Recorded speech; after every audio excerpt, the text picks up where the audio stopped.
Right, whoa! Falling over is not advisable. Stretch the strings out a bit. Right, this is take 2, and the song I just wrote, and it's called... It's called My Strings Really Need Renewing. It's called 48th Street Meeting, and this time can you just stay in the right place? No, I've heard those words so many times. Okay, where have I put my glasses? Thank you, they're over there. Okay, right, now, that doesn't help at all.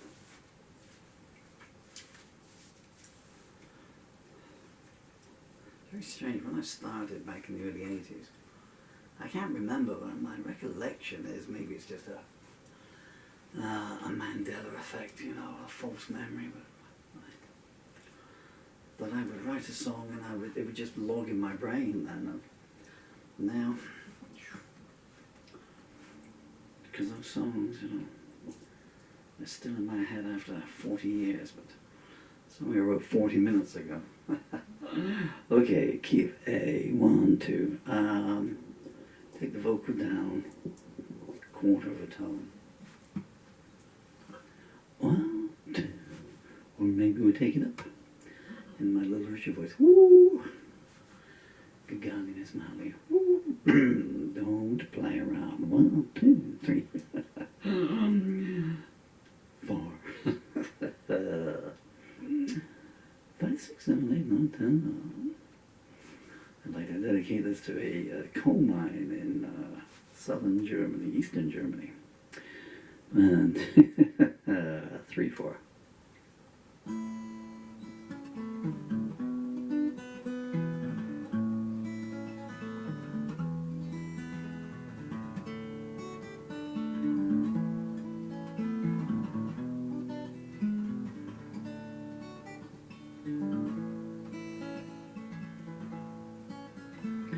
A man was passing by and stopped and said to me, "Do you mourn for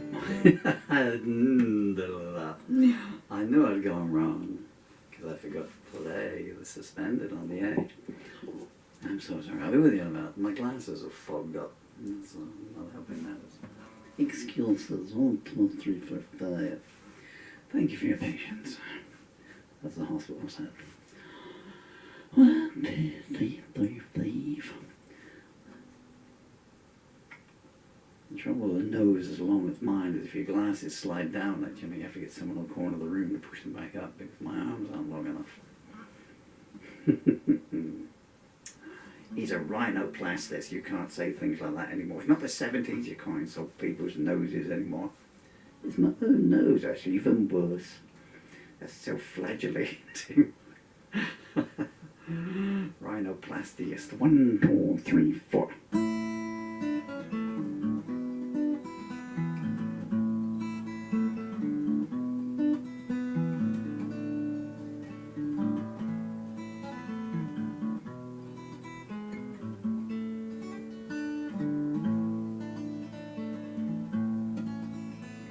A man was passing by and stopped and said to me, "Do you mourn for the person you used to be?"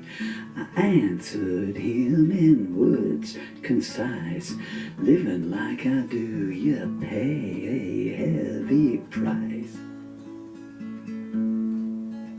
He reflected on that and said, "I'm still perplexed. Surely you must know what's coming next." I said, "I've got no views ahead, so I keep replaying times gone by instead." He snapped, "That sounds like expediency. I think you're trying to rewrite history." "Renew it," I corrected him. "Nothing to look forward to from here on in." It was plain to see that he wasn't impressed, but I'd be lying if I said I could care less. What he wanted to hear were lies and a whole lot more. It was safe to surmise. Let me get this straight, he said in slow, measured tones. You stood there impassive as they threw stones. Are you a coward or insane, or someone who has a thing about pain? No, in all three cases I softly said, if I'd unleash my power, they'd all be dead. I chose restraint for their own sakes. You wouldn't want to see me when the levee breaks. I think you're a fool, he eventually concluded. Being that impassive, you must be deluded. I strike first, so I'm left alone. I sighed, you must be a lot of fun at home. I saw a flash of anger surge across his face. He yelled, you think you're better than the whole human race. You err in how I think, I said. I look for good in everyone instead. His silence ticked by and I said, you must forgive me. You have the luxury of knowing you'll outlive me. If you can't forgive, at least forget. Now if you'll excuse me, there's an appointment to be met.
Okay, so let's take to a 48th Street meeting. We got there in the end. I didn't dislike that take, apart from the false note I put at the end. Which sometimes works and sometimes doesn't. Works better when you're playing very loud electric guitar. Just as the audience think it's over, you go boom, put a dissonant note or two in there. Okay, right. There's another one that's gone by. A quick sales pitch. Hey, how you doing? Thank you so much for your time. There's two cameras running in case you're wondering why my eyes are going like this, you know. One of those creatures, one of those sharks that have got their eyes out here or something or other. Or maybe I'm just imagining it. Is there a shark with its eyes on stalks? I'm sure there must be. Look behind you. So, sorry, something rude just entered my head. So I shan't say it out loud. Real naughty rather than rude. So my name is Paul Murphy. That song is called 48th Street Meeting. The song called 48th Street Meeting by someone called Paul Murphy is in a lyric anthology that's called War and Harvest by someone called Paul Murphy. And it's available on a website called Amazon. And also on that website called Amazon are more books known by their titles as, I don't know. A New Journey Ahead, Love, Anger, Vengeance, Anguish, Loss, maybe tomorrow, maybe next year, A Love Story, Juliette, Descent and Rise, What's Behind Me for My Child, Horizons, Love Songs, Compromise Not Pictured, Songs of Bitter Realities, Songs Without Music, Stories of Rhyme. Any of those titles, if you type those into Amazon, that'll bring up my repertoire. And, or even my repertoire, as the French say. Repertoire.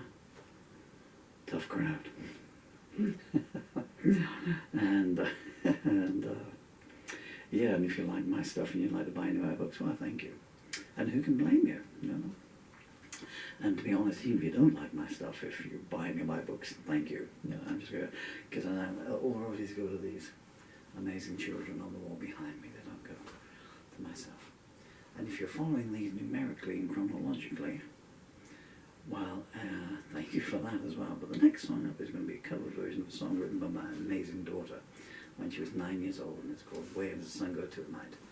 It's like a foretaste. It goes like this. I'd need to retune, but it goes something like this.